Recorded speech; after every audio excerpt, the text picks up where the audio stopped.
Greetings and welcome to the What's Right show. Sam Mirejovsky here, back in the saddle stateside from a 2-week trip in Europe. Friends, thank you for your patience with me as I was on the road. Today, the 14th of July, first of all, want to wish my parents a very happy anniversary. So, Mom and Dad, I love you very much, and thank you for being an exceptional example to me and to my sister Gabby, and to my kids too. So anyway, just had to mention that. Obviously, yesterday, in somber anniversary, it is 1 year, was yesterday 1 year to the day that Trump was shot in Butler, Pennsylvania, bullet nicking his ear. Could have obviously been far worse. Of course, someone did die that day, and we'll get into that. A year later, the investigation, and probably more questions than answers. But first, I want to roll up my sleeves here on this New York Times article that a lot of conservatives out there have been posting about. And this is the in-depth investigative report into the use of Biden's Autopen when it came to the clemency writs, otherwise known as pardons, issued by the president, former president, in the late stages of his presidency. Now, if you haven't heard this article came out in the Times. Well, let's see, what day did this hit? I first read it over the weekend, yesterday. And Charlie Savage, Tyler Pager, reporting on this. Now, look, there are examples, some examples here of things that are troubling. By and large, of course, the New York Times does what it does, which is run cover for Biden and for any Democrat. So here's basically the allegation. A number of pardons, including Fauci's own pardon, was signed by Autopen.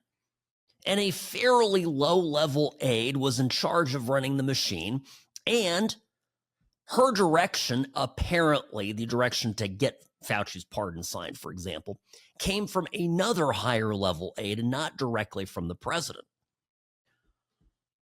Well, so that's the allegation. Now, I don't know. Look, I mean, Biden gave a lot of pardons. One of the things that he says in the piece, Robbie, repeatedly, because the New York Times interviewed Biden by phone. Maybe it wasn't him. I don't know. But by phone, Biden said, look, I knew about I knew about all these pardons, and they all were given, the instructions to get them executed and done were given orally, verbally by me. And I stand by it, and case closed, nothing to see here. Trump is just on a wild goose chase. Well, it could be. And one of the things that Biden says is, of course, there are a lot of pardons. Yeah, no crap. There are a ton of pardons. We've gone through this math before. H.W. George Bush the First, who had a presidency of comparable length to that of Biden, only gave out 74 pardons. By comparison, Joe Biden gave 8,064 pardons in just one term in office. Barack Obama in 8 years gave 212 pardons. George W. Bush, 189. Bill Clinton gave out quite a few at almost 400. And Donald Trump, in his first term, gave out 1,752. No, excuse me, 14. Now I got to redo the math. 144 pardons in his first term, and now so far has already given out 1,600 pardons as of July, primarily to J6 offenders. So righting the wrong of the past 4 years and the lawfare lodged against Republicans and Trump supporters by Biden's DOJ. So you can see the scale at which Biden was pardoning people. Now, was he doing it? And what's the issue? And I come back to this, folks. Be careful on this topic to hope for what you might be hoping for. If you are wishing, and trust me, I sympathize with this, I would love nothing more than to strip Anthony Fauci of his pardon. I would like nothing more than to, I mean, a lot of people, a lot of nasty people got these pardons, okay? Including Biden family members.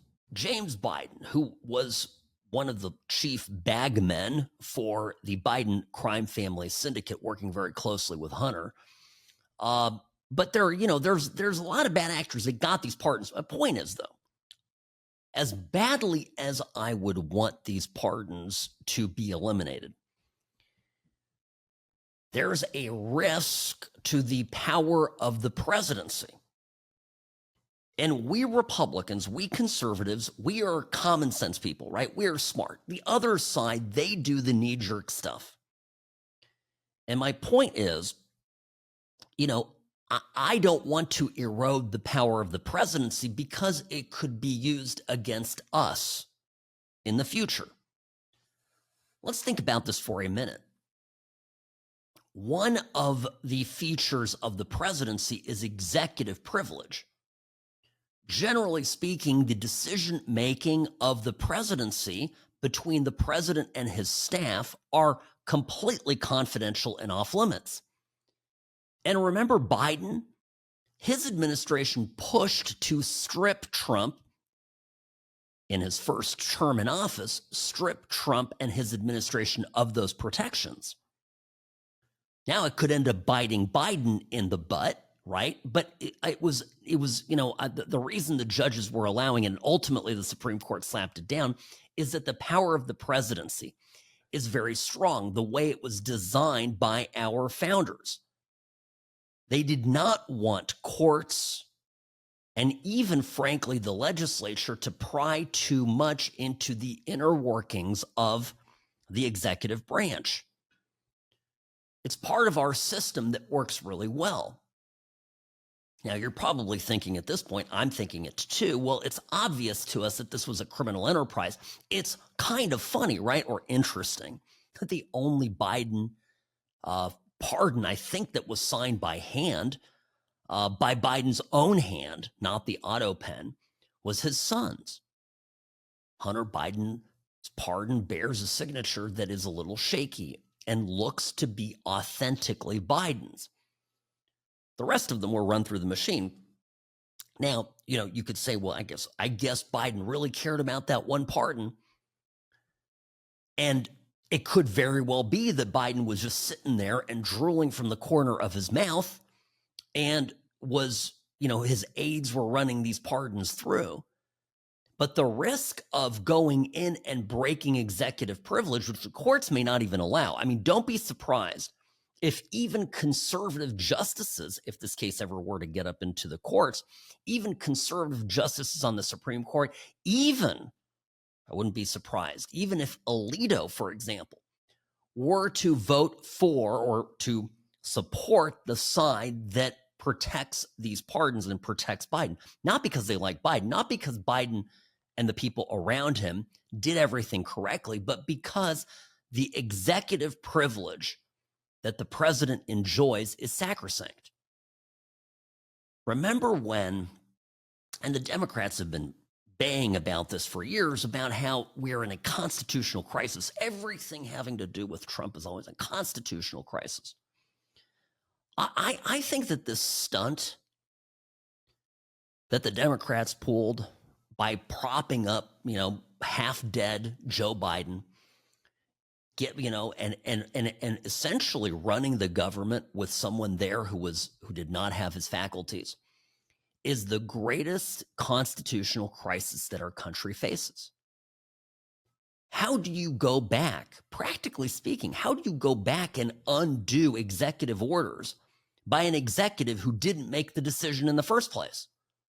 How do you go through 4 years of decisions, of layered decisions, and undo those on the basis of capacity? I'm looking at this as a lawyer. It's kind of easy, relatively easy, if you have a will, if you have a sales contract, you have something, some agreement.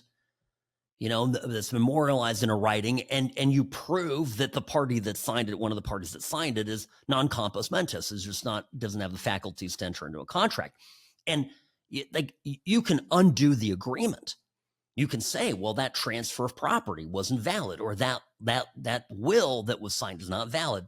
And it undoes that one specific thing. But 4 years of a presidency, pretty impossible. And it's the Democrats' fault for doing this. I place the blame at the feet of every person that participated in this. And I think the answer will end up being that these people need to be charged criminally for their, for fraud, and perhaps even, I don't know, perhaps even treason if it applies to certain decisions. But beyond that, I don't know. I really don't know how you go about undoing an entire term of office that, of course, I wish I could erase. But I just don't see the courts, frankly, coming down on the side of wiping out an entire presidential term. And it's because it undermines the executive authority as it's outlined in the Constitution in Article 2. I don't see it. So I hate to be a bearer of bad news, but that's my take on this. Now, we got to take a quick break here. I'm going a little long. Everybody's looking at me, but we'll talk more about this. And of course, all the investigations that are running concurrently. And we got to talk about Epstein too, Robbie. There's a lot popping. Sam Mirejovsky, News Talk 840, KXNT. I'm the best. Personal injury law has been the same for a long time. The best. Big egos, greed, and sleazy schemes. We've had enough. Welcome to Sam and Ash, the new standard for personal injury law, where things are done the right way, because you deserve a team that delivers real support and results. When you have both, your whole world can change. Sam and Ash Injury Law, because you deserve what's right. Hi, welcome back. Sam Mirejovsky here, Nevada's favorite recovering Californian, behind the What's Right microphone. Sam at what'srightshow.com is my email. Email me comments, questions, concerns. Of course, on X, formerly known as Twitter, at What's Right Sam, and on Instagram.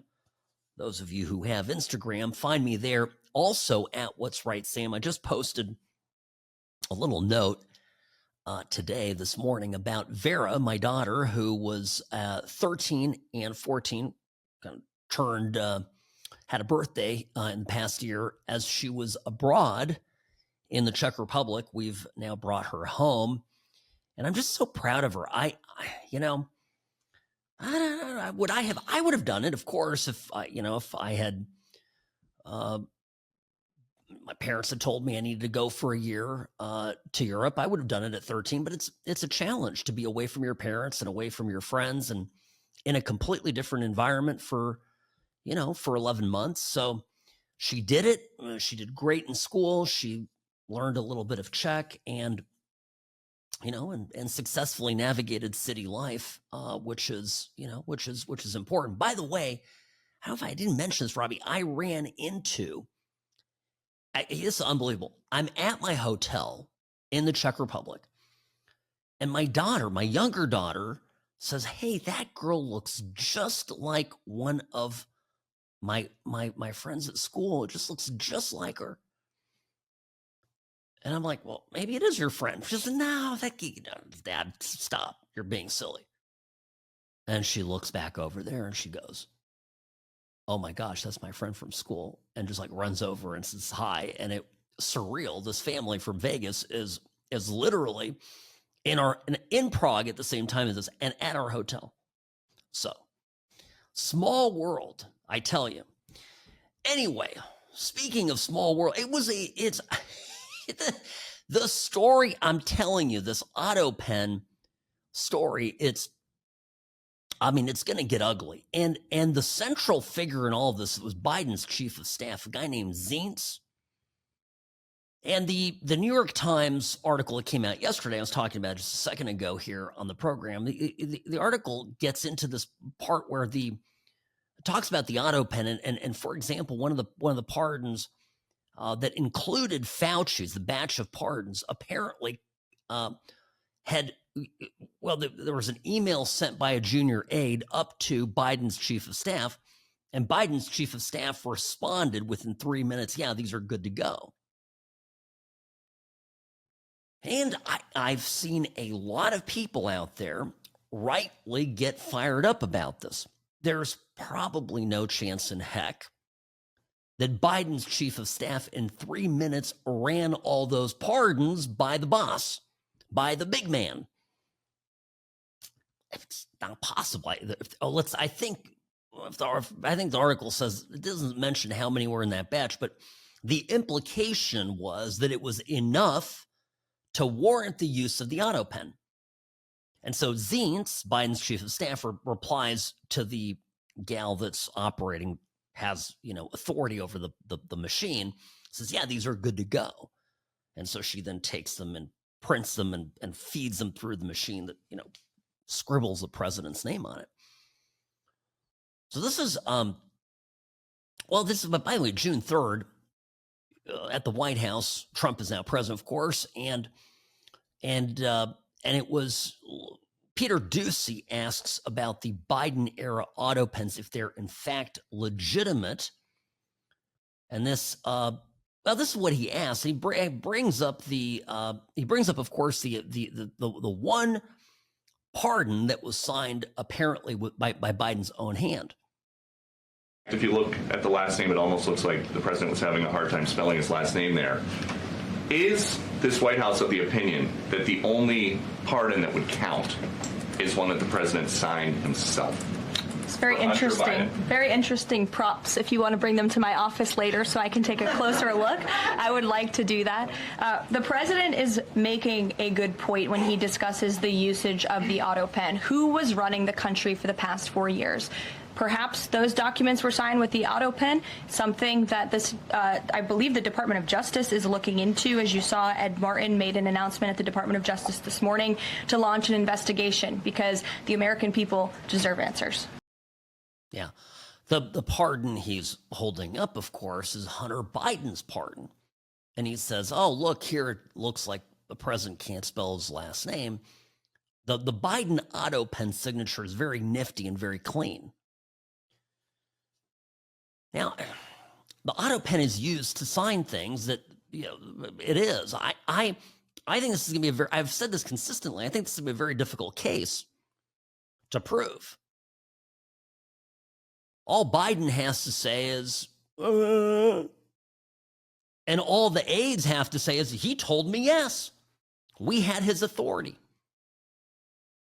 President can't sign every single order. I mean, that's why the Autopen exists. Now, Trump is doing this all publicly. He is using the Autopen in plain sight. He's signing executive orders and pardons and everything in plain sight.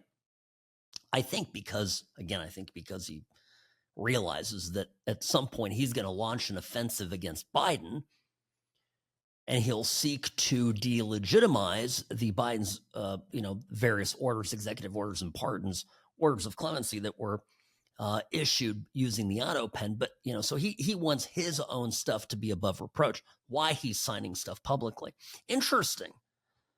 But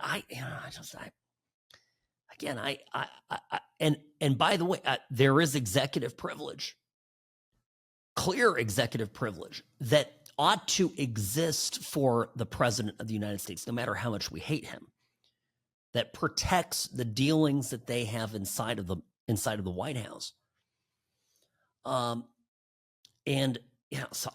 Breaking that privilege is break it once, like they did with Trump and some of his staff members during the January 6th Inquisition. Remember the judge there, Chutkan, at the behest of Biden's Department of Justice, compelled people inside of Trump's administration to testify and stripped Trump of his executive privilege. So, even though they set the precedent on that. It's not a good precedent to follow, and further erosions of presidential privilege, which, by the way, then later got affirmed by the Supreme Court, basically tossing all the stuff against Trump out related to January 6th, is not good. It is not good for the country. All right. Now, I'll tell you what else isn't good for the country. And it's just, I gotta roll my sleeves up. I can't believe I'm talking. I gotta get back into Epstein. I gave you my take on this last week, but I'm going to update it here with some comments by others, other conservatives who are making valid points. Sam Mirejovsky, News Talk 840, KXNT.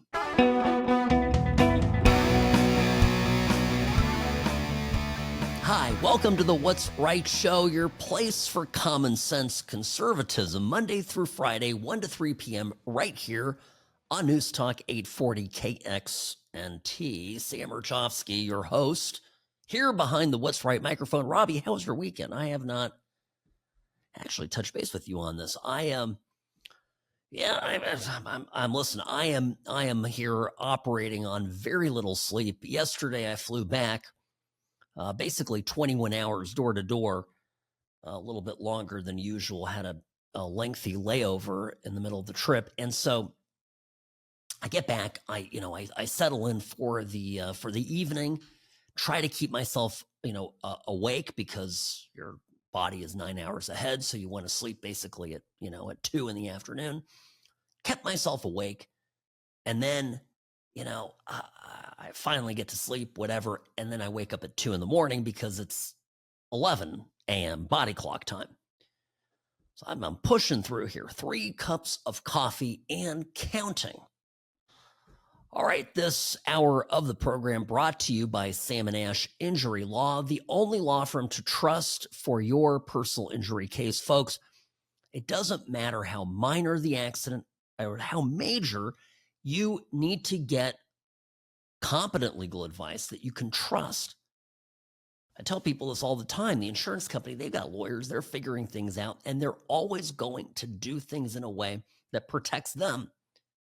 Get at least some advice. Maybe you don't need a lawyer, but at least you need legal advice. If you get hurt, call Sam & Ash Injury Law, 702-820-1234, because you deserve what's right. All right. The Epstein mess continues to develop for Trump. Major headache. Now, I got to tell you, I got into this a little bit last week, and of course, Turning Point USA had the big conference in Tampa over the weekend, and a number of conservatives got up and said different things about it. I'll play Megyn Kelly's comments in a moment. I want to tell you sort of my kind of high-level bias, so you know where I'm coming from. Number one, I am a great protector of kids, and I just, to me, I'm a father of girls that are now in the age of young women that were harmed by Epstein and others. So for me, this is personal, and obviously, I think it's something we all agree on. We just have very strong feelings about child rape. If it were up to me, I would have hung Epstein personally, okay? But, so that's just one thing. The second thing is, I have, my high-level bias is for the Trump administration to be as successful as it can and as broadly as it can for the success and betterment of the country. And I'm just frustrated that this issue now, in the way that it was handled by Pam Bondi, is becoming a distraction. There either is, a case that can be built against individuals who participated in the abuse of children with Epstein, or there isn't. And by the way, that's case by case.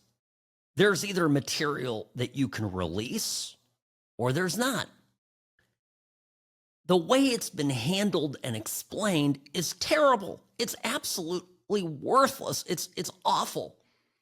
And to this end, I really like Megyn Kelly's comments at TPUSA, and I'm gonna play it here because Megyn, I think, speaking for many of us, is rightly drawing the line directly to Pam Bondi. Listen, this is how it started. Make some noise if you care about the Jeffrey Epstein scandal. Raise your hand if it matters a lot to you. Raise your hand. That's Charlie Kirk. Every hand of 7,000 people. Everybody cares. It's starting to create a real hornet's nest within the administration. And I've got to be honest, I blame Pam Bondi. I'll tell you why, okay? I have nothing, yes, incompetence, yes. I have nothing against Pam Bondi as a human being. I was fine with her nomination and her confirmation, and she's been loyal to the president, and I get that President Trump needs a loyal attorney general. Look what happened with Sessions the first time. He went away, and then the next thing you know, we had the Mueller investigation, and it was a nightmare. But there are a lot of other people who can be loyal and competent in that job. Here, she is the reason that things are unraveling around this story right now. Now, do we disagree with any of this? Because I don't. Now, what's unraveling with the story? I remember, do you remember the binders?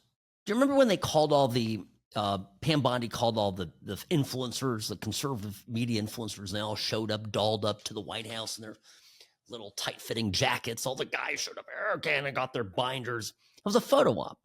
And within minutes, we discovered that there's really nothing of any interest in the binders.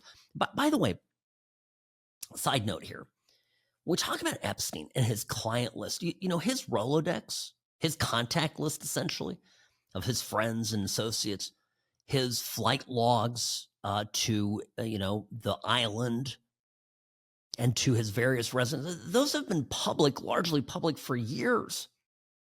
Like, there's nothing there. Now, there is a ton of stuff that is, can't be released. Like, we have grand jury testimony. It can't be released. We have ongoing, I presume, some ongoing investigations. Can't be released. We have, and then, Trump, by the way, put out I'll get to that in a minute. Trump put out a tweet defending Pam Bondi. I'm going to explain that in a moment. So Megyn Kelly goes on talking about why, in her mind, the problem here is Bondi. It's also true that Dan Bongino and Kash Patel had questions about Epstein before they took office, before they went into the FBI. But once they joined the FBI, they said nothing. They've kept their mouths shut about Epstein. You have not seen them, except for one joint appearance with Dan and Kash on Fox, running all over the media looking for attention on this, yes, clickbaity story. Who have you seen? Pam Bondi. She has never missed an opportunity to go on television and dangle sweet nothings that might be coming your way. Try to lead you to believe that she's got it, it's on her desk, it's coming tomorrow, you're going to see something on Epstein. And it was a tease. So you either believe that Pam Bondi was telling the truth then, or that she's telling the truth now. But both cannot be true. She was either lying when she went on Fox News all those times saying, I've got it, we're looking at it, wait until you see it, it's horrible. Or she's lying in her 2-page memo that they released on a Sunday night at the tail end of a holiday weekend to Axios, as if Axios is where we all go for our news. Hell no. She went to someone she knew would not kick the tires on the story, and without signing the memo, dropped it in the dead of night and said, that's it. Take the crumbs and be happy. This scandal is squarely on her, and I'm telling you, I'm of the cable news universe. I've seen it happen a million times. People get thirsty. They love to see themselves on television. They love to see their names in the Klieg lights. They love the attention. They love the little emails and texts and tweets and thumbs up they get after their appearance, and they can feel their star rising. And listen, internally, I'm told there's a bit of like a power struggle between Pam Bondi and another female administration official on who's going to be the top dog. We've got a great bench behind President Trump. We've got JD, we've got Marco, we've got Hegseth. We've got a lot of people who could potentially be next up. So the point here is that, a lot of this, this back and forth on what is to be released, what would be released was for show. And I mean, what Megyn is saying here is obviously true, because Pam Bondi did say, we're going to release it. We're going to release it. Just getting it ready. It's on my desk. It's on my desk. The check's in the mail, right? And then she just sort of quietly drops a little, so, well, hey, listen, about that, we're just, we don't got anything. I mean, it's chintzy. So, I keep coming back to this. There could be stuff here that implicates allies of the U.S., that scuttles, other bigger priorities of President Trump. And to this end, and I suspect some of that has to be true based on the way Trump is treating this, to that end, Pam Bondi has been a disaster. So what do you do when you're Trump? I don't think, look, I'm here to support Trump's picks. I told you, when Matt Gaetz was released, and a lot of people are saying Matt Gaetz would have been better. I don't know about that, okay? My fundamental problem is I think an attorney general needs to be a serious lawyer. If you're going to be attorney general, you need to know constitutional law, federal law, and specifically criminal law, federal criminal law, inside and out. You need to be a smart person, and you need to know when to shut up. And is that Matt Gaetz? I don't think so. Is that Pam Bondi? Starting to look like it's not. And I'll get back here. I got to take a break. So Alan Dershowitz is wrongfully accused. He claims of any kind of contact, inappropriate dealings with Epstein. Of course, the two knew each other, and I believe that Dershowitz was Epstein's lawyer in a number of matters. So they had a professional and personal relationship, but there was an accusation that Dershowitz had participated in some of this stuff. So Dershowitz is one of the few people who has had access to some of this material that would, we would now say, kind of loosely, comprises the so-called Epstein files. He had to get access to it to clear his name, but it was shown to him with required promises of confidences. So the court required that to be all kept under seal. So when we come back, I'm going to play that and Trump's very, I think, a little bit cryptic truth post on this.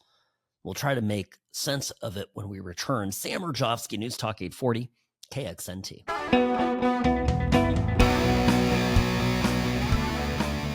Hi, welcome back. The What's Right Show is brought to you by Sam & Ash Injury Law, the only law firm to trust for your injury case or questions. 702-820-1234, offices in Nevada and California. 702-820-1234, because you deserve what's right. Trump over the weekend sent out a Truth Social post praising Pam Bondi and telling people to quiet down. Quote, what's going on with my boys, and in some cases gals? They're all going after Attorney General Pam Bondi, who is doing a fantastic job.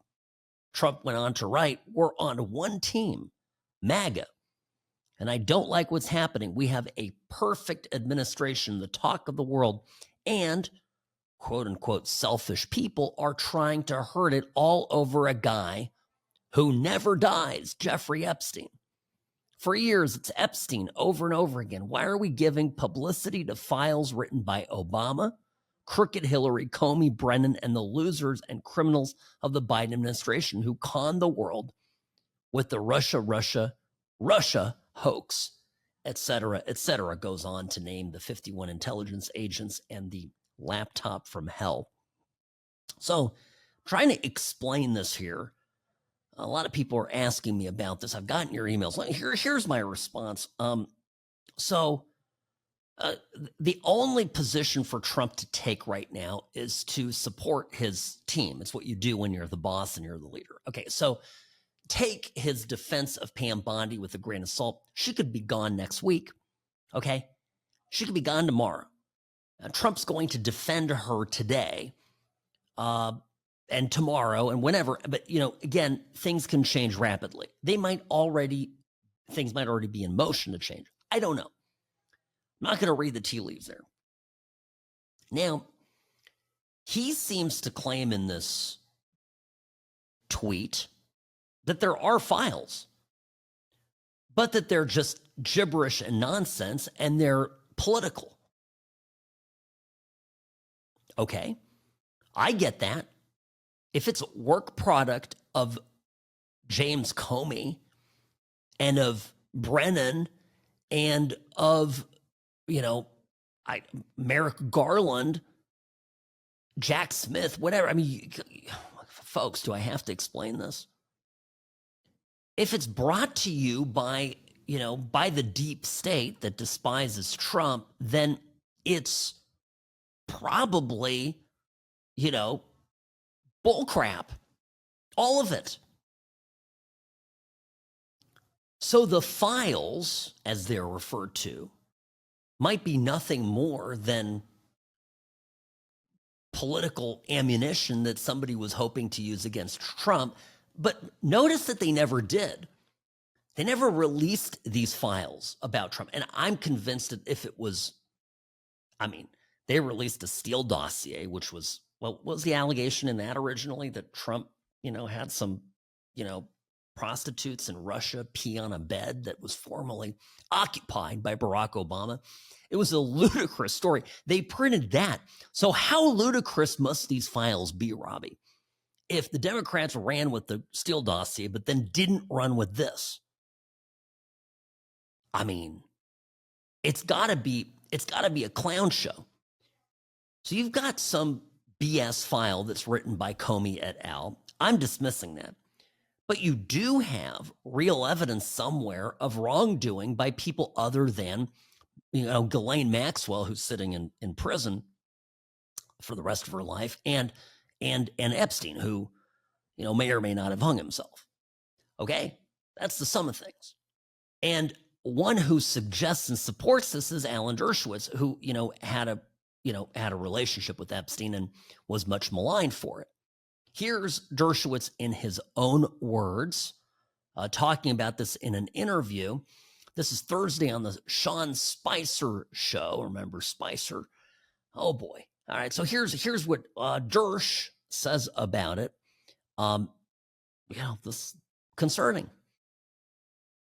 This is not an opinion. This is a fact. I have seen, remember, I was accused falsely on the Epstein, and ultimately I was completely cleared. The woman admitted that she may have mistook me for somebody else and withdrew all of her lawsuits.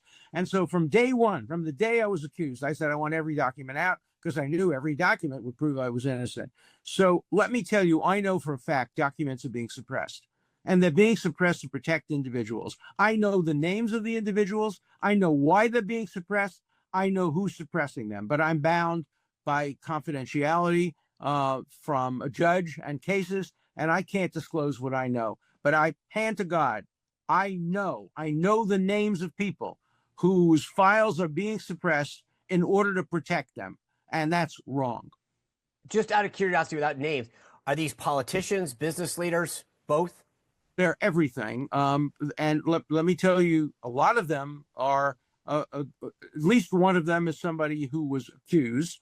Others are accusers. And the judges have said, if somebody calls themselves a victim, we're not going to give any information about them. But they may not be victims. They may be perpetrators.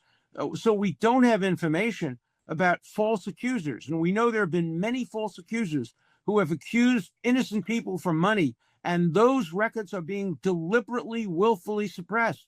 And they shouldn't be suppressed. If the accusation is allowed out, so should the material that diminishes the credibility of the accuser. We want total transparency on this. Every single document, no redaction. That's what I've said from day one. I waive any of my rights of privacy. Anything there is about me, I'm happy because it will be exculpatory, because I know I haven't touched a woman other than my wife from the day I met Jeffrey Epstein. I don't even hug people, but I was falsely accused and I was able to prove it. And I was able to prove it through documents. And I want other people to be able to disprove false accusations through documents. But these documents are being suppressed and withheld.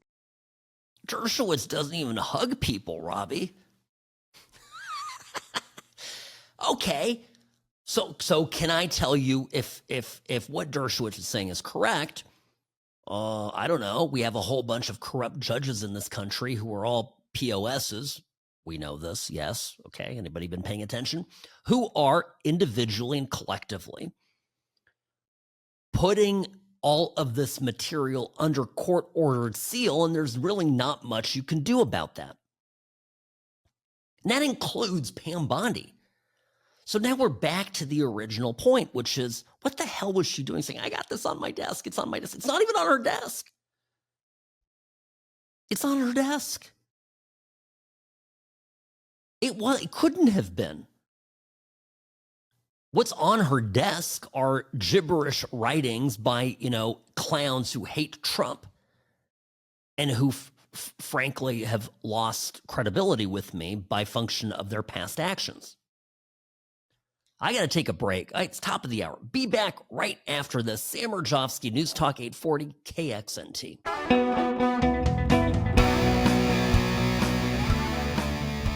Rarely wrong, always right.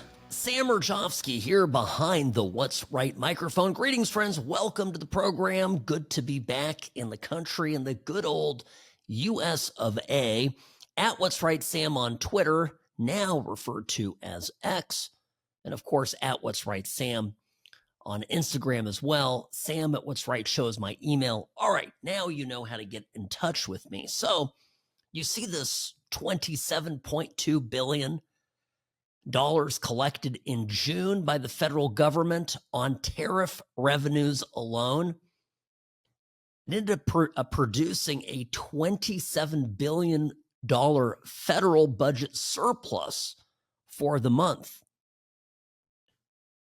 June 2025, $26 billion surplus. June 2024, $71.5 billion deficit. June 2023, $227 billion deficit and counting. So, was a good year, okay? Now, obviously, there's some fear over the next round of tariffs that Trump has announced, particularly against the EU. But I'd just like to point out that one of the things that is going on right now behind the scenes, mainstream media is not giving any credit to Trump for the revenues that are coming from this. But also, when we're talking about the economy, the stocks are just, the economy is baked into the equation. Well, stocks didn't change very much today. The Dow Jones Industrial Average traded a little bit higher. S&P 500 added a bit. So things overall just sort of staying the same. And at the same time, CNBC reporting that GM, LG, and other companies are investing in America. GM themselves upgrading a Tennessee plant to make low-cost EV batteries together with LG. Ultium Cells, it's a joint venture between the two companies, will be upgrading its Spring Hill, Tennessee facility. And you see these stories over and over again. An ultimatum to Apple to make iPhones in America, and a threat of tariffs. Trump is delivering on his promises to repatriate jobs to the U.S. of A. Here's National Economic Council Director Kevin Hassett on imported goods and their prices. You'd think they'd be going up, right? Well, not so fast. Import prices into the U.S. are dropping, actually dropping during all this. And my theory as an economist of why that is that Americans, because of President Trump's leadership, have recognized that when they buy an American product, they not only get perhaps a better product, certainly a better product most of the time, but they're also making their community stronger. And so there's, I think, a lot of patriotism in the data. The bottom line is people prefer American products. And so therefore the demand for imports has gone way down so much that even with what tariffs have been there, where people would say, oh, they might increase prices at least a little bit, we've seen prices going down. The other factor, don't forget, is that if we have a trade deficit year after year after year with a country, then by definition, they're supplying stuff to us inelastically. And so if you have an inelastic supplier and you put a tariff on them, then the inelastic supplier bears the tariff. I think putting it all together, we haven't seen it in the data, and it's been long enough. It's been long enough, right? We've got hundreds of billions of dollars of tariffs coming in. The CBO says that we're now, with the things that are already in place, set for $3 trillion in tariffs over the next 10 years, just about. And all of that, and we haven't seen big market responses. In fact, the market's been going up. We haven't seen inflation responses. And we've got all that tariff revenue coming in. Imagine if we had a tax hike of that scale, how much upset there'd be. About that. That's one of the things that is the most pernicious lie in all of this. Trump delivered in the big, beautiful bill permanent tax cuts, okay? Taxes would have gone up had the bill not passed, number one. Number two, the revenue has to be made up somewhere. Making it up on foreign-produced goods that are imported into the U.S. This does two things. One, it produces needed revenue that makes up for the tax cuts that are now permanent. And two, it makes goods produced in the U.S., theoretically more financially affordable. That encourages Americans to spend money on domestic goods. I've seen all these charts and graphs about how, the average American is now, $2,300 a year poorer, or whatever the number. It's made up numbers. And I'm thinking to myself, if the tax cuts had expired, the number there would have been far higher, number one, of whatever loss, and it doesn't factor in the net benefit into the revenues that are brought into the U.S. So just pointing that one thing out. Now, simultaneously to all of this going on, notice that Trump is not so quietly trimming some fat off the federal government. Biden cooked the books on jobs by hiring an obscene amount of people during his administration. The private sector was not hiring very much during Biden's administration. So the way that they got their jobs reports up is the federal government hired a ton of people. Now, if you saw the cuts to 1,300 State Department employees, the scenes at the State Department were something like this. People flooding out of the building with their boxes, their stuff, and employees clapping for them. Watch this. Look, I've got my stuff. I'm leaving. Yay! Oh, you're so brave. We're going to miss you. Oh, here, wait. Got a hug. Here's a hug. Oh. People filing out of the building. This one has, another hug. Okay. That's it.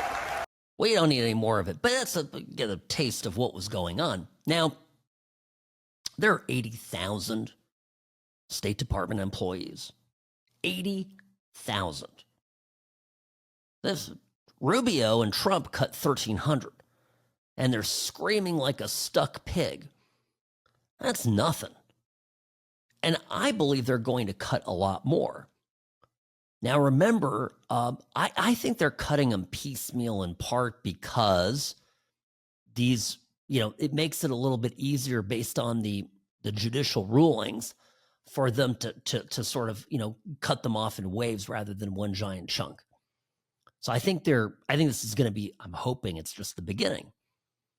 Now, these people all need to return to the private sector. The only way that we get our GDP up, and Elon Musk talked about this a lot, people in the government that don't produce anything of real consequence for gross domestic product need to be taken out of public work and into private sector work in order to get our economy back on track, in order for us to earn our way out of debt.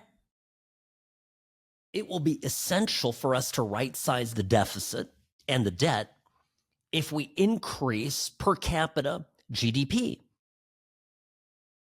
People in the government don't produce anything. Putting in, for example, through the big beautiful bill, Medicare restrictions on people who are able-bodied but can't work is another example of this. Go work. We don't need people sitting around useless government jobs. I mean, the way the left is talking about, oh my gosh, mission critical people and oh, the State Department, it's over. I mean, America's going to lose its power in the world. Did you know that 1,300 out of 80,000 positions, that's all that was cut? If you were watching mainstream media on this, you'd think that they basically fired the whole State Department. Dr. Oz makes a point, by the way, about able-bodied people shouldn't be eligible for Medicaid without looking for work. This was today in a Fox News interview. I think this is pretty spot on, to be honest. The president from day one said he wants to love and cherish Medicaid. Now, what is Medicaid? As you enter into the building where I work with Bobby Kennedy and other leaders at the Health and Human Services, there's a quote on the side of the wall. It's from Hubert Humphrey, and it says, "It is the moral obligation of government, and we honor this, to take care of those at the dawn of their life, the children, those at the twilight of their life, the elderly, and those living in the shadows." Folks with handicaps, originally it was called blind, disabled. So those are the populations Medicaid was designed for. 60 years ago this month, by the way, it's having its birthday. And it's the backbone of the social support system, the safety net system of the country. We have to keep it viable. And what happened over the last few years is a complete perversion of that mission, a destruction of its core purpose that led to its being at risk of bankruptcy. We would have spent $5.4 trillion more dollars instead of the $200 billion that we actually did put into it. So I'll say that again. We would have put a ton of money into it that would have bankrupted the system. Instead, we wisely put more money in, $200 billion. But then went one step further, and under the president's guidance, we actually fixed the fraud, waste, and abuse, specifically work requirements, which is what they're talking about. When the program was created 60 years ago, it never dawned on anyone that you would take able-bodied individuals who could work and put them on Medicaid. Today, the average able-bodied person on Medicaid, it doesn't work, they watch 6.1 hours of television or just hang out. That's not fair. Is that okay? No, go out and try to get a job. They argue that we can't do it. They're arguing against the competency of the American people and their government. I would make the argument that if I offer you a deal, I'll give you free health insurance, but you got to get off your tail and go try to go to work, you'll take the deal. Most Americans have already done that. Bingo. And it's all about making Americans individually more productive in order to boost our gross domestic product. This is one of the reasons that Europe is sinking, because a growing percentage of the population is on benefits. And, the way they're trying to bolster GDP is keep adding people, particularly immigrants, but these immigrants largely coming to the country and taking instead of contributing. And so the per capita GDP, which is the operative number, that continues to drop and get worse and worse and lower. These countries continue to get poorer as they race toward the bottom, burdened by, an overwrought social welfare state. Trump is avoiding this. This is big stuff that's happening. It's epic. We're not even talking about it. Awesome to watch. Sam Mirejovsky, News Talk 840. Be right back in a moment. Don't go anywhere, folks. The Sam and Ash team, they wanted me to have the best care. They had my interests at heart. I have an enormous amount of gratitude. I cannot say enough thank you.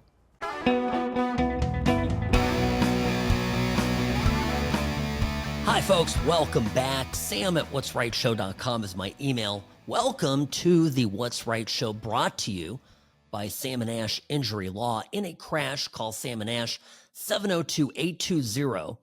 1, 2, 3, 4, because you deserve what's right. Now, I was talking to someone who, I have to be circumspect here, operates a large swap meet in Southern California in the LA area. Hope this doesn't give it away. I'm talking like 40 acres. This guy owns 40 acres in LA. By the way, huge Trump guy. But he's steamed, Robbie. And guess why he's steamed? Well, the usual people that go to the swap meet normally are not showing up. And I'm talking, it's like 90% worse off than it was before Tom Homan showed up. If you think that Homan's immigration raids are not having an effect, and you're not paying attention. Never in my lifetime have I seen actions of such consequence take place against illegal immigration. For the first time in my life, illegal immigrants are actually afraid. And the other consequence that's happening, beside we talked about the traffic in LA, well, LA is probably the largest sanctuary city hubs of illegal immigrants in the country. Robbie, is that fair to say? I bet it numerically is true, but certainly, proximity to the southern border, friendly democratic climate, more so than in Arizona and even New Mexico, certainly Texas. So of the border states, California is sort of the most permissive. And then, of course, LA has, become a thriving community of illegal immigrants. We know this. And, well, and by the way, they're so friendly to illegal immigrants that Mayor Bass in Los Angeles is going to be paying people out of the city budget, paying illegals who have been inconvenienced by the Trump administration, by ICE officials. Hey, wasn't it in January that we had some fires? I don't know, some fires in LA where a lot of houses burned down that still haven't been rebuilt. In some cases, a lot of cases where the rubble hasn't even been cleared. And the city was, what was the budget for the fire department's budget got cut by 18 million? Which is not even that big of a number, right, in the grand scheme of things. And that made the difference potentially between good fire prevention and fire readiness and not, according to the Democratic fire chief, the Lesbo chief. And now, again, I'm just framing this, right? Now they're going to give away potentially an equal sum of money to illegals in the city. I know. Let's do loser things, and then when things really go bad, let's double down on it. That, to me, friends, is the Democratic Party in California. Anyway, the immigration enforcement is actually having an effect. Now, the left continues to freak out about this, and one of the things that is happening is they are claiming that the facilities that are being used, the detention facilities, including the new Alligator Alcatraz, where people even from California are apparently being shipped to, are forced to brush their teeth where they poop. This is the allegation. This is crazy. Look, watch this. So they essentially drink, they get their drinking water, and they brush their teeth where they poop in the same unit. That's Debbie Wasserman Schultz, leading Democrat and leading authority on prison bathrooms. Robbie, look, by the way, I've spent a fair amount of time in jails. I've occasionally had to go in and visit a client or a witness or somebody. And can I just say that is the standard setup in a jail? It's a stainless steel unit. The top part has water. The bottom part has the toilet. And it's a single unit in the jail, in a jail cell, right? I mean, this is completely normal stuff. And these Democrats are like talking as if they've discovered what jail is. It's a detention facility. Border czar Tom Homan, yesterday on CNN State of the Union, says this is all just nonsense, these complaints. They're all politics and theater. From the day one, I've been doing this job since 1984. Detainees complain about the conditions of detention. And I said this many times. You can simply go to ice.gov and look at the detention standards ICE has. They have the highest detention standards in the industry. But these same congressmen are complaining about alligator Alcatraz. You didn't see them complaining about, under the Biden administration, people being held in a Border Patrol parking lot surrounded by a fence in the sweltering heat. Not a word. You didn't hear a word about 500,000 children being trafficked in the country and them not being able to locate 300,000. President Trump, this administration, is finding thousands of those children. So, they have a lot of anger under President Trump on how we're doing business, and they ignored 4 years of open borders, historic migrant death, historic Americans dying from fentanyl, historic numbers of women and children being sex trafficked, historic number of people on terrorist watch lists coming across the border. Silence. Because they're complicit, because they didn't take the administration on and ask them to secure the border. You can't have strong national security in this country if you don't have border security. We got to know who's coming and what's coming, where it's coming. But instead, they kept silent and they kept feeding the American people, we have a secure border, and we did not. Dana Bash looks like she's going to cry.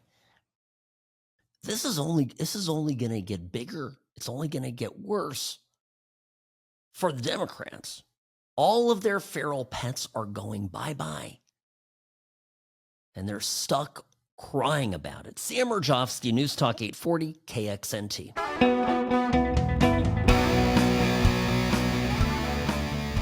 Greetings, friends, and welcome to the What's Right Show. Sam Mirejovsky here behind the What's Right microphone. Happy to be here in the country, live and local. All right. Remember the Aurora, Colorado apartment buildings? Trump claimed correctly that they'd been taken over by transnational criminal gangs, okay? Same gangs that were being vigorously prosecuted once upon a time by Kamala Harris. Anyway, the New York Times wrote a series of hit pieces talking about Trump's remarks as a false story, calling his remarks nativist. Now, the New York Times Magazine published a piece. Democrats denied the city had a gang problem. The truth is complicated. Quote, Trump's claim that Venezuelan criminals took over Aurora, Colorado became a rationale for his immigration crackdown. What really happened? And in the piece, it actually does say that a number of properties were, in fact, taken over by this Venezuelan gang. So, I'm just putting this out there that the media gaslit us on immigration during the election, and not only did the American public shrug it off and not buy it, I think the media lost a tremendous amount of credibility by continuing to insist that nothing was wrong. So and this, by the way, this is what's going to happen with this ICE raid on the cannabis farm. This story is only going to get worse for Gavin Newsom. We already have learned that the cannabis farm owner has been a financial supporter and backer of Gavin Newsom's. He's contributed to his campaign.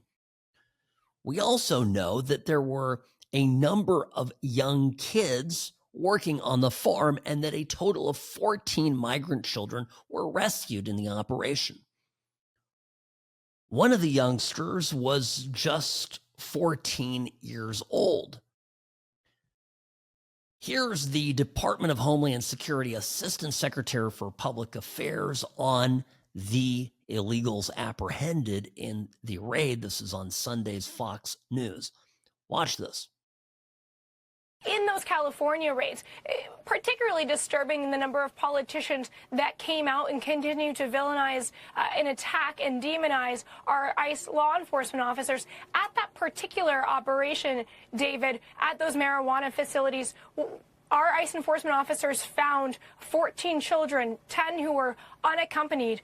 They were likely being exploited, potential slave or forced labor, potential child and human trafficking. So this is something that is incredibly disturbing. It goes far beyond politics. And not only were there 10 unaccompanied children at that marijuana facility, but we also apprehended 361 illegal aliens with heinous rap sheets that include kidnapping, child molestation, rape, serial burglary, hit and runs. These are no people who should not be in our communities illegally, much less around innocent children, David.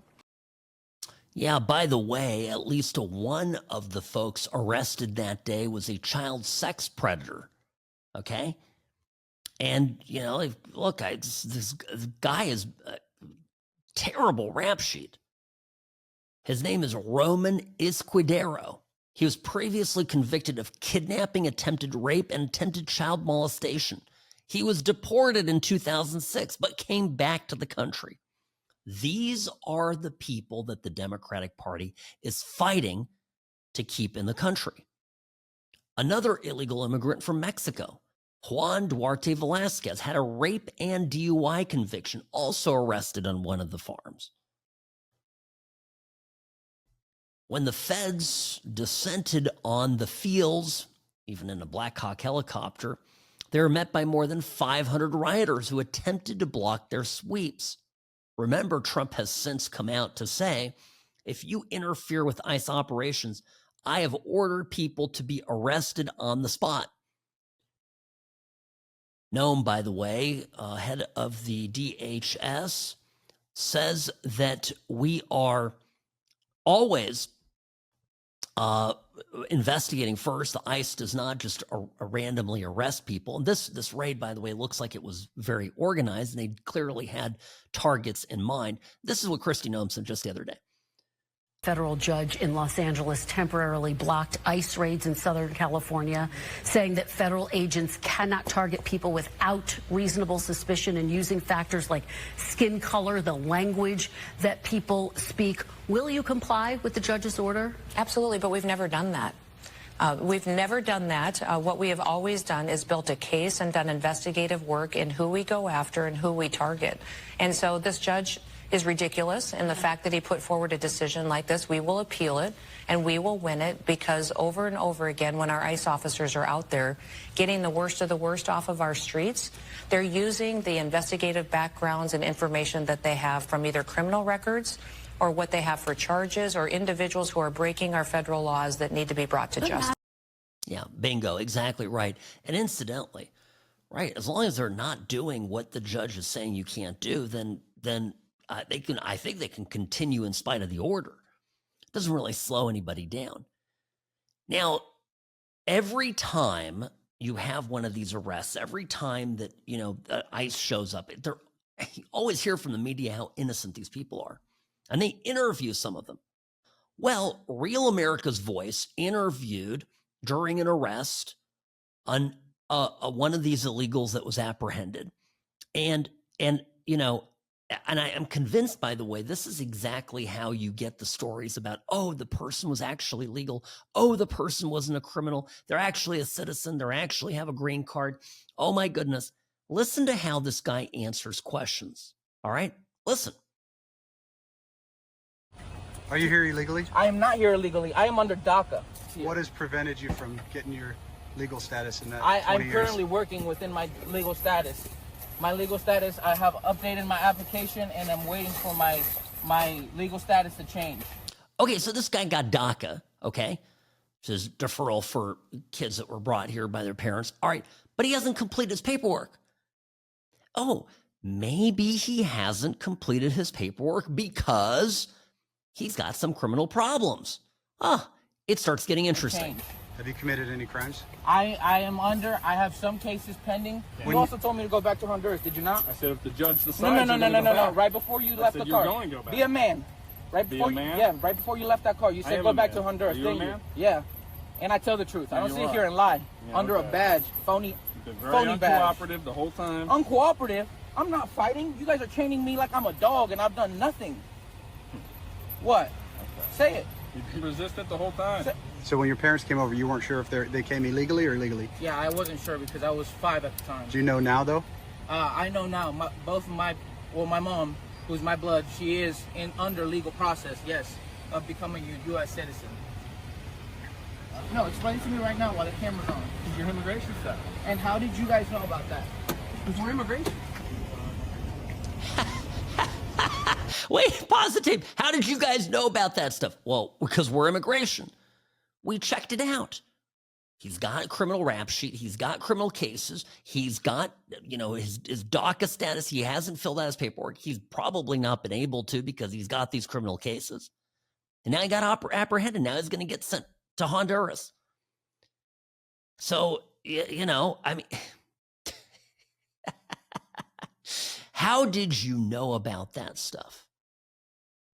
So, I mean, listen, this is what people voted for.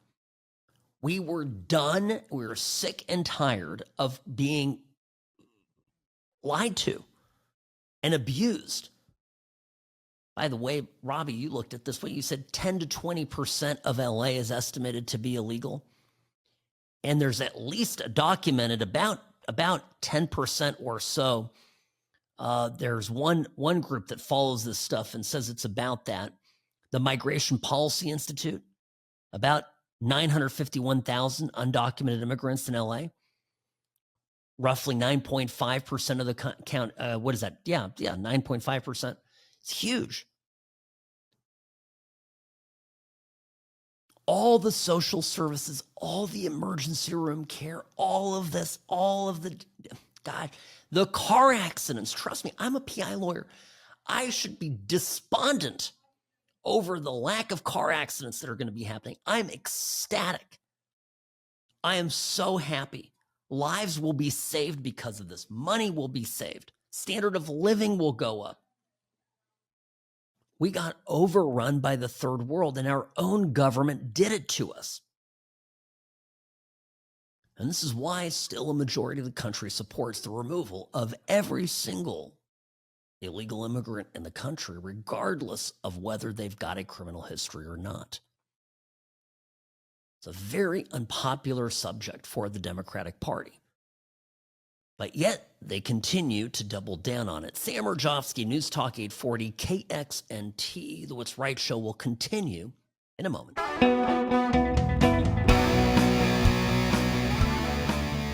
Hi, Sam Mirejovsky here, Nevada's favorite recovering Californian, at What's Right Sam on X, on Twitter, as it was once formerly known, and of course, email sam@whatsrightshow.com. Yesterday, 1 year to the day of the attempt on Trump's life, Trump was grazed by a bullet in Butler, Pennsylvania. This was just before the Republican convention. And I remember exactly where I was when I learned of this, when I heard that bullets were fired at Trump's rally, when I heard that the president was down in the fog of war, getting some terrible news and fearing for the worst. Many of you had the same experience that day. And coming back on air to talk about it, very emotional and not something I'm going to forget. Now, apparently, we now know that it's starting to come out. I think this was all brushed under the rug by Team Biden. I'm convinced that when the dust settles on this, we are going to find out and get confirmation that Biden that the administration deliberately put the least competent people to protect Trump in hopes that something would happen to him. I'm convinced of that. Okay. So, and if, one of the developments here is that a number of the agents have been now reprimanded. But there's a new report that came out of the weekend that was released that the Secret Service knew of a threat to President Trump's life 10 days before Butler and didn't share the info with staff on the ground. Now, this furthers my thinking here. I'm convinced that higher-ups knew of a threat and were perfectly fine sending agents who were less qualified out there to Butler, protecting the former president, hoping that things would go badly. And by the way, they were willing to sacrifice their own people. There was, certainly no guarantee that agents out there wouldn't be hurt as well. 10 days before a credible threat. But apparently they did not have, quote unquote, the resources, according to Mayorkas and others in the Biden administration, to adequately protect President Trump. Thomas Crooks was on the FBI's radar before he shot Trump. He was on the FBI's radar the day Trump was shot. They knew about him. It is a scandalous situation. Now, Trump, for his part, was asked about this. And, he's careful not to criticize the Secret Service too much. This was Saturday, a Fox News interview with Laura Trump. Listen to what he says. They should have had somebody in the building. That was a mistake. They should have had communications with the local police. They weren't tied in. And they should have been tied in. So there were mistakes made. And that, shouldn't have happened. And that building was a prime building in terms of what they were trying to do. So, but I was satisfied in terms of the bigger plot, the larger plot. I was satisfied. And, I have great confidence in these people. I know the people, and they're very talented, very capable. They had a bad day, and I think they'll admit that. They had a rough day. This is a very dangerous job, being president. I say a race car driver, 1% of 1%, think of that, die. It's not a lot. A bull rider, I think that's pretty dangerous. It's like 1/10 of 1% die. And with the president, it's like 5%. Why didn't you tell me this? I could have maybe made a different decision. But I wouldn't have made a different decision because we're doing so well. The country's back. Trump is always so funny about this, but he's got a point. This is one of the things that Trump and the Department of Justice needs to get to the bottom of. And I think you start to interview people and figure this out. I hope a case can be built against the director of the Secret Service at the time, because what she did, is criminal. Nothing short of it. And a Senate report about this shows that the Secret Service blocked a Pennsylvania state trooper from leaving the rally to search for the shooter. Quote, in the PSP counterparts, PSP and FBI interview, he stated that he was leaving the outer perimeter. He was stopped by the Secret Service, told if he exits, he will not be allowed back in the event. Now, PSP stands for Pennsylvania State Police. This interaction prompted the PSP counterpart to return to the command post. What did he not do? He didn't look for the shooter. The response agent returned to the stage left to assist with crowd control at approximately 6 p.m., despite the ongoing concern of a suspicious individual with a rangefinder.